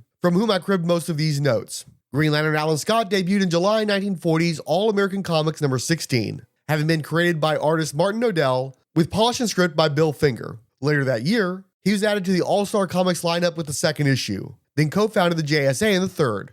In the fall of 1941, he received his own solo quarterly, one of the 5 DC superheroes bestowed that honor at the time. In December of 1942, he helped launch Comic Cavalcade with Wonder Woman and The Flash, appearing in 29 issues as a cover-featured co-star. In continuity within the Golden Age, Green Lantern was cited as inspiring the creation of Wildcat and Red Tornado. With few exceptions, he was on the cover of All American's first 99 issues, but not 100 through 102, as the book tried to pivot to Westerns before its cancellation in 1948. That same year, Comic Cavalcade dropped Superheroes for Funny Animals, while the solo Green Lantern bit the dust in 1949 after 38 issues. The JSA stayed in All-Star Comics until 1951, with Alan Scott making it into 43 of them. A dozen years later, he was back with the JSA in Flash number 137, then Justice League of America number 21. He turned up once a year in Green Lantern from 1965 through 68. He was a regular in JLA JSA meetups, and when All-Star Comics was revived in 1976, he made it his home until 1978. In the 1980s, he made it into 41 issues of All-Star Squadron and 27 issues of Infinity Incorporated, where it was revealed that he had unintentionally fathered the team members Jade and Obsidian with one of his old enemies, the Thorn. He joined the JSA in entering a literal limbo in 1986. They busted out in 1992, and Alan Scott appeared in New Justice Society of America comics through 1993. He was also a regular in Green Lantern Corps Quarterly through 1994, and for the most part has appeared regularly ever since. So tell me about your history with old Alan Scott. Owing to the fact that I have been a Dr. Fate fan for as long as I can remember, any connection between Golden Age Green Lantern and Dr. Fate is where I am familiar with Alan Scott. So that would be JLA, JSA crossovers and appearances of JSA that involved Dr. Fate, but also, of course, would have had to involve Green Lantern initially. Now, I have gone back and read all of the first round of the eponymously named book, Golden Age Green Lantern stories. So I have read those and then just hit and miss depending on what JSA appearances there were more contemporarily that involved Alan Scott. All of which I've enjoyed, all of which I miss to an extent because anytime I see Alan Scott now, between character changes and the changes in his what Wood can do or what he can't do with Wood, again, get your mind out of the gutter, people. I miss those aspects of the character in the contemporary appearances. Better watch out for Dollman and his pencil. Yeah, really. His number 2. So, well, I mean, if he leaves with the lead, the ring should protect against the lead, the graphite. This is true. Yeah, he'll be able to get a hold of that. But then if he doesn't, if it's too small or it's coming at him too fast, yeah, he won't be able to stop it. So most probably my earliest exposure to Alan Scott would have been on the cover to the famous first edition, reprinting the original Justice Society of America team appearance. I would have also been exposed to him through 1983's All-Star Squadron number 24, the one issue of the series I picked up at Jimco as a kid, and also through the DC Sampler, which featured a 2-page spread with many of the Golden Age characters, with Alan Scott being one of the more prominent ones. But I definitely had an opportunity to read the very first Green Lantern story, reprinted in 1965's The Great Comic Book Heroes by Joel Pfeiffer. I probably got the 1977 edition. It's been printed a number of times. I thankfully have a copy of that particular book in my hands. It's a little beat up, but it's mine and I have it. This was a book that I checked out of the school libraries of various schools. This was one of the only books that ever had comic books in it that would turn up at a variety of libraries, so you'd have the opportunity to get a hold of it. Checked it out every chance I could, but I was not the only one trying to do that. And so I read that story back in the day, and I read it again today just to increase my familiarity. I had forgotten how much of that fable quality was in this first story. You see them in China. You see the Aladdin-style lantern being formed. You see they accuse the guy of sorcery who made the lantern, and they go to kill him, and then the lantern kills evil men, and that's how it starts changing hands. You see the inmate in the asylum who they give him this old lantern because it's something for him to busy his days with in madness. And once he's constructed the railroad lantern, the lantern restores his sanity and he checks out and goes back to being a businessman and such. There's this whole big lore before you even get to really showing Alan Scott.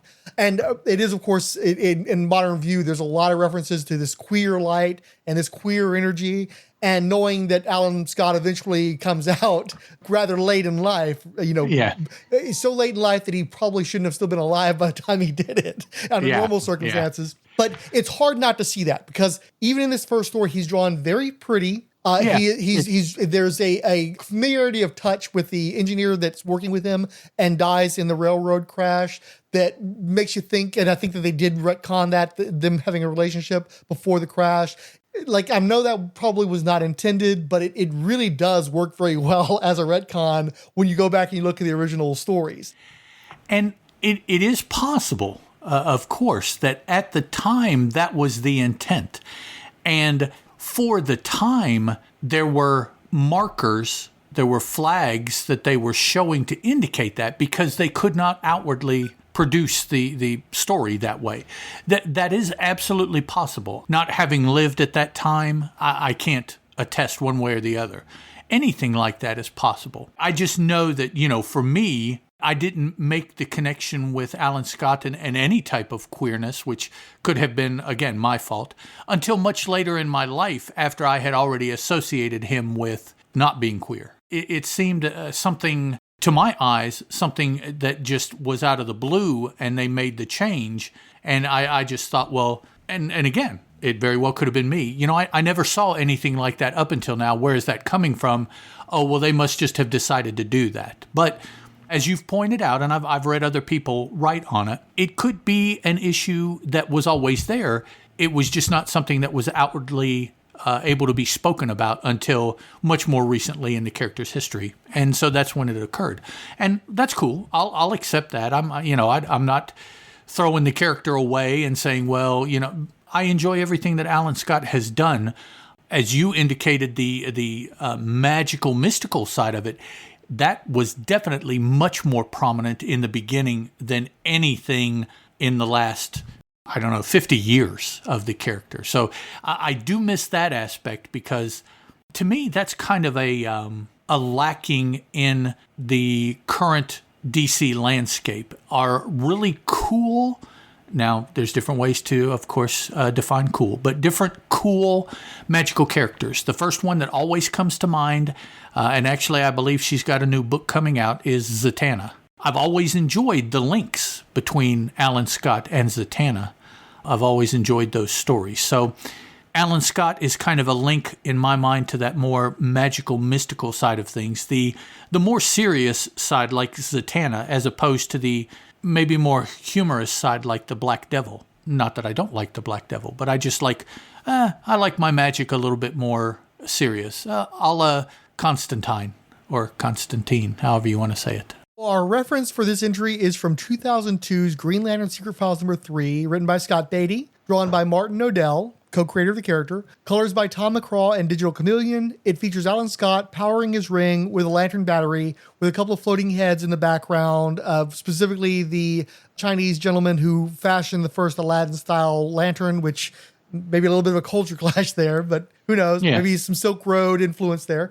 So I talked a little bit about how strong Joe Kubert's work still was so late in his life. I can't really say the same for Martin Nodell here. No, this does not put me in mind of the Golden Age renderings of the character that I'm familiar with. And again, I just looked at that story. It looks pretty good for the time period. This is someone who's, they're honoring him. I'm glad he had the opportunity to do a spotlight. There's some of the older gentlemen of comic books that have left us since that I've had a chance to interact with at shows and such and get some pieces from. And I love the enthusiasm they have to continue to draw and to give stuff to the fans, even that far into their career. So I'm glad that he had the chance to do this, and I'm sure that whoever has this piece is very happy to have it. But it's not. You under other circumstances, you wouldn't see this piece in a published comic book. Yeah, no, probably not. This is not going to be a piece of sequential art for a story that is published within the past handful of years, to be honest. It really reminds me of some of the mid-'60s fanzine artwork you'd see. Yes, now that it does. A lower level or non-professional drawing their favorite character, sending it to a fan, being the cover of a fanzine. I could see that. Oh, absolutely. Absolutely. Especially, as you've done your archaeology, I've done my archaeology, and I've definitely been going back and checking out more of the prozines and fanzines. Yes. And I don't really go back to like Rocket's Collector or whatever you call that one, but this kind of image you could see on like the Nostalgia Journal and all these other books that from the 60s, 70s time period. I absolutely could see this being out there in the fan community. Yeah, good call. That would be a very good. And actually, if I didn't know, I would almost say that is where they pulled this from. Is that they got it from somebody that was working with the book at the time that had produced something for a fanzine when they were in their teens, and this is that picture.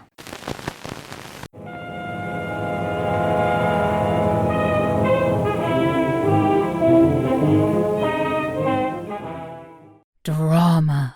Catch you? Francine, look. Who do they remind you of? Action! I mean, this is a wedding. You know what? You're absolutely right. I should have given myself 15 points. The wedding granted a serious bonus. Sci-fi. I am Moji. I come from the depths of space, and I bring you a dire warning. Horror. Dad? Dad, look at me. You love me, right, Dad? Fantasy. You need a little more meat on your bones to be of use to me, goblin whelp. Comedy. Something's wrong with your CPU, pal. Please hold this jar of Space Nuts Berry Jam. Enter the world of modern audio drama with ATW Audio Works. Content is available every Friday on all of the finest podcatchers, as well as on twotruefreaks.com.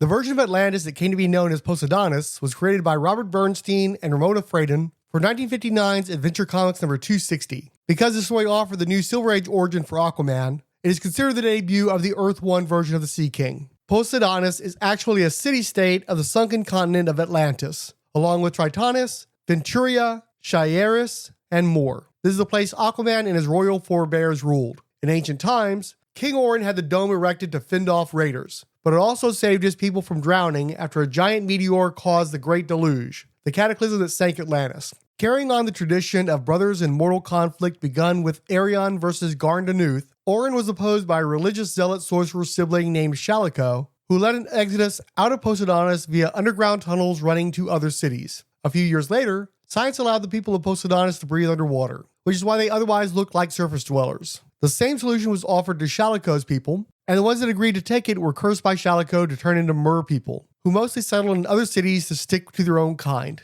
Poseidonis, whether by that name or that of Atlantis, has appeared in pretty much every media that Aquaman has, beginning with the 60s animated series. Same goes for live action, most spectacularly in the Aquaman movies. We're looking at the map of Poseidonis. Poseidonis is very specific. Like all the comic book universes has subversion of Atlantis, and this is a variation on Atlantis, and it's a subdivision given that DC itself has a whole bunch of Atlantises. What exposure do you have specific to Poseidonis? Other than in name, I don't know that I have ever seen this image. And I do want to say that Ramona Fradon is one of my favorite Make My Eyes Feel Good artists. I really, really enjoy her artwork. So it's a shame that I have not seen where she has drawn more accurately the city. Not necessarily the map itself here that we have, but just references in the story. 1959 Adventure Comics. Well, that's probably why, 1959 Adventure Comics. I'm not sure much of the adventure comics in that period I've read. In comic books, do you have much exposure to the various Atlantices? I think so. I'm familiar with between Marvel and DC, but then I'm also familiar with that, for DC, Aquaman has had different Atlantices, but also a variety of aquatic cultures as well, that in history of the DC universe, any one of those could have been what was referred to as Atlantis. And did you have any exposure, since again, you've got kind of a broad interests, did you have exposure to stuff like Arion from before Atlantis sank, that sort of material?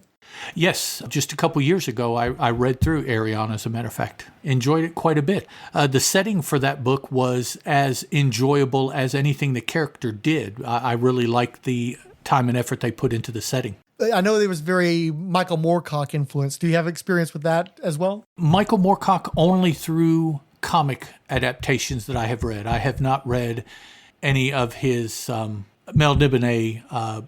Well, no, I take that back. I have read some of the Eternal Warrior after Elric, but I haven't in prose, but I haven't specifically read the Elric prose stuff, just Elric as it has been written in comic books. And did you happen to make it to the Atlantis Chronicles, the Peter David Esteban Morato miniseries from the, I believe, late 80s, early 90s? No, I remember seeing it, but it is not something at this point that I've read yet. You said you love Ramona Fradon, but you've not had a lot of exposure to her Aquaman. Is that what you said?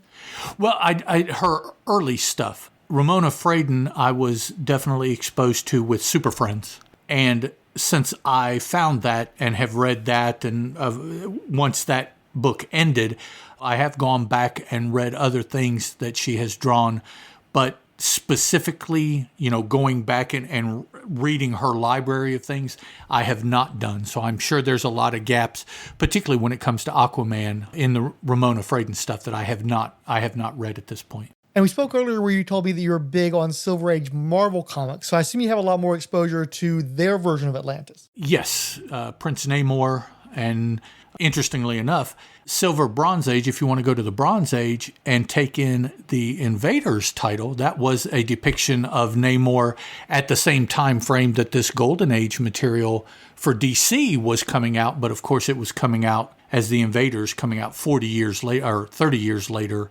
So, I mean, they're trying to do some retro Golden Age in the Invaders with Namor and his connections to Atlantis. But yeah, the Namor stuff, Atlantis in his book, I'm much more familiar with than DC's equivalent. It's funny to me because obviously you have the two companies, you've got Timely and you've got National and its various subdivisions and such. And because they're creating a new mythology, a new type of storytelling, they're drawing so heavily from the mythology of yore, which means they both tap into Atlantis. Atlantis is foundational for a lot of their classic characters. So it's interesting how they kind of split off into different factions. Now, have you seen, say, the Aquaman movie or the Black Panther Wakanda Forever that shows the two different cinematic versions of the two companies' versions of this concept? Let's see. Yeah, I have seen the first Aquaman movie and I've seen Black Panther. What do you think about the contrast between, because in particular with Black Panther, they made a point of trying to make their Atlantis look different from DC's. It's a rare instance where DC managed to get their version of an idea into cinemas first, and then Marvel was the one who had to play catch up, and they made a point of making them as distinct from one another as possible. To what degree do you think that the cinematic version of Atlantis reflects the Marvel comics that you've read, and how do you compare those two visions cinematically? Cinematically, I thought that Aquaman was much more similar to the DC's Atlantis that I'm familiar with than the Namor depiction in Black Panther was similar to the Marvel equivalent. And I will say, and maybe this will encourage some haterade on my side, I was not a fan of Namor's depiction, nor his connection to the Mayan mythos that the movie did. I understand that the comic book and the movie are two different realities. I'm fine with that. But now, because they have done that in the movies, they're attempting to do that in the comic books. Wasn't a big fan of the character having Mayan roots in the movie because I thought that the roots that were depicted in the source material were sufficient. So I didn't find it necessary to change that, but the movie makers did, as they have with all of the movies. So it's one of those changes that I just wasn't a fan of. The movie, it entertained me. I lost track of time for good or bad while I was watching it, and then I was done with it. The Aquaman depiction, although they did go a little bit more loose on the character, more fun time or party animal, or, you know, in the movie depiction than anything I've seen in the comic book, that was a little bit jarring. But I still think fundamentally that the characterization was more similar there than the Namor Mayan connection was similar to the Namor Atlantean connection, I guess, in the Marvel Universe. Clearly, the Atlantis of the Marvel Universe is more important to its universe. You've got Namor, the first Marvel hero, first Marvel character, first Marvel story, setting up Atlantis. In the very earliest days of the Fantastic Four, you've got the revival of Namor, and then the Atlanteans attacking over and over again over the years. And it's just such an important part of Marvel's lore, and has been translated to animation and then to film. We know that the Atlanteans are just such an important part of the Marvel Universe, which is why it sucks that it came in so late to the Marvel Cinematic Universe. And it makes me happy that the DC one came in earlier in their shared universe, even though that universe doesn't quite exist anymore. But I loved how colorful it was, how fanciful it was, how cool it was, and how they were able to come up with such interesting visuals to make a concept that some people get bored with. Oh, it's all underwater, it's under the sea, blah, blah. But I think in the Aquaman movie, the budget was very much on the screen, and you got to see some really incredible sights. And I really loved that use of color and things like topo and such. But I have to admit to familiarity bias, because I became so invested in DC Comics in the 90s and invested in Aquaman, buying up his back issues, going back to the Bronze Age. I just know the politics of that city more. I'm very familiar with, well, Tritonus is more like Marvel's Atlantis, but they have mer people over there, but they're also sort of like the more barbaric, savage type people. Where Poseidonis has people who are dressed in, uniforms, and they have flags. And Volko is the guy who's been the vizier to the various regents over the city-state of Poseidonis, which is where Aquaman comes from. And how that relates to the Atlantis in the Superman comics. Like, I'm pretty familiar with all that stuff. Familiar with Atlantis Chronicles. I know all that material. So this is my preferred Atlantis, just because I know what it is, but also because they made that a point of creating the distinction of Poseidonis, that this is the domed city where Aquaman's from and Aquaman's people are from. This is my Atlantis in comic books, really. But also, these were superstitious people. These are people who are post-crisis continuity, would leave a baby to die. Even before that, you had all the stuff with Aqualad, where they were going after him because he had purple eyes, and they were so superstitious they were willing to kill him over that stuff. So I don't think these are particularly good people. I think that it's funny that in both universes, the people who inhabit these city-states are not great people. They're constantly invading. They're constantly causing problems. They're kind of the jerks of their universe. But I have to confess that I'm just much more familiar with and much more interested in Poseidonis than I am in any of the Marvel stuff. Okay, yeah, I could see that. If somebody is asking me what I think, how would I differentiate between the Submariner and Aquaman, the phrase that comes to mind, was it Jeff Johns out of Aquaman 1, the volume that he wrote here recently, when someone asks him, "Are you the guy that talks to fish?" Nobody is ever going to ask the Submariner that.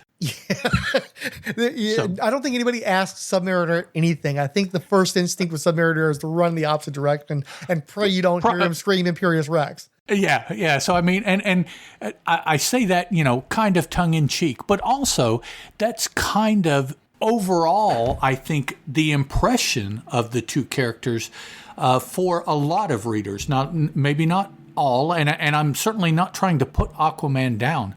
I have read some Aquaman and I enjoy it, but that character would not have said that to Aquaman in the book completely out of the blue. But yet in a Submariner book, I challenge you to find any of the appearances that Submariner has had, even in the title The Invaders, which was probably the lightest of the Submariner appearances, even though it was pretty hardcore at times, his characterization. But I challenge you to find anyone, even someone like Captain America or Bucky, that has gone to Submariner and asked him a similar question. Just two very different characterizations. And I think that both are the figureheads of whatever level of the Atlantis for the two companies, it, by extension, tells you a little bit about Atlantis of the two companies. Yeah, Sean Baby and Internet 1.0 cast a long shadow over Aquaman. This entry was taken from 1998's Aquaman Secret Files #1, written by Scott Beatty, with art by Eliot R. Brown, colors by Tom McCraw and Digital Chameleon. You see an exterior profile of the domed city, an exterior hydroponic farm, the basic layout of the palace, the King's Armory, the Hall of Science, the Council of Worship, and the Queen's Hospital. I think it's a solid schematic, but that's what you get Eliot R. Brown for, to do it in such a way that you could believe you could construct it. You don't necessarily get him to do like the splashy image. It's not really pretty. It's very much sort of like what would now be done in CAD, I would say. Yeah, it's much more mathematical. You know, when you see the way that they're going to design the front of your house on all of these shows, that's called a front elevation. It's very much like that. It's much more mechanical or scientific. And for me, that's not a problem, because by training and by work, I make maps. I work on GIS systems. I work on CAD systems. So this is a relatively pleasing image to my eye, but then that's because I am who I am. Other people, you know, I don't know. I know there's always fans of the cutaways of hideouts and stuff like that they put in comic books. So I imagine there's a pretty big fan base that just thought this was a cool image.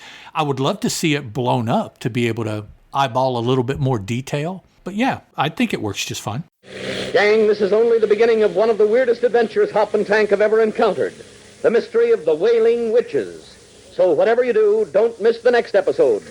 Tune in and fly with Hop Harrigan, America's ace of the airways.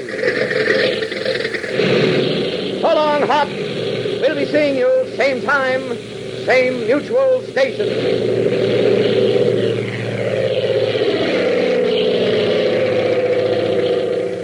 Hop Harrigan is a transcribed, copyrighted feature appearing in All American Comics magazine.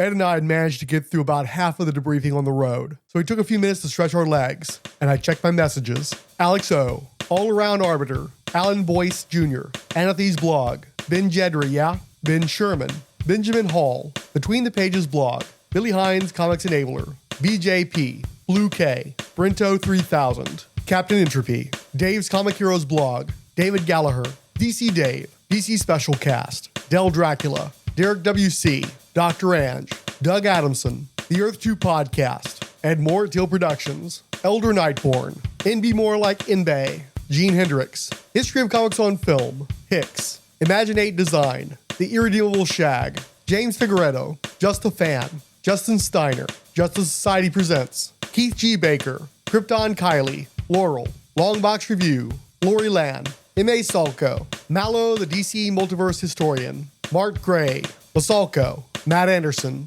Maxo, Mev, M.H. Blake, Michael, Mike D. Mike is almost sure he exists. Peacebound and Down, a Wonder Woman podcast. Pete Flower, Podcasting's Michael Bailey, Rad Adventures, R.J. Rosenkill, Ryan Daly, St. Pears, Shouting Street, Silverman on Security, Siskoid, Tall Tower, The Telltale Mind, That Giffen Show, Tim Price, Too Dangerous, The Vale Yard, Ward Hill Terry, and Right On Network. Now that we've revealed our secret files, it's time for your orations. Let us hear your thoughts. Share Share your opinions by recording an audio file we can run on the air, emailing us at rollspinepodcast@gmail.com, leave a comment on the Rolled Spine Devoted blog for this episode, or maybe on the Tumblr gallery. Tweet us at Rolled Spine on Twitter, or skeet Diablo Frank at Blue Sky. We may be old men, but not so old that we're still on Facebook. Sorry, not sorry. You don't have to say JS April's over, if you may. Be here in 2 weeks for the second half of our discussion, which will include the other 5 Secret Files entries. I can't divulge which characters we'll be covering, but if you follow any of Ed Moore's Teal Productions podcasts, or just know which heroes star in the DC Universe Legacies backup story, that should give you a solid lead. Thank you all for tuning in. Be here Monday after next, same golden time, same golden channel. We'll have answers if you want to hear a secret.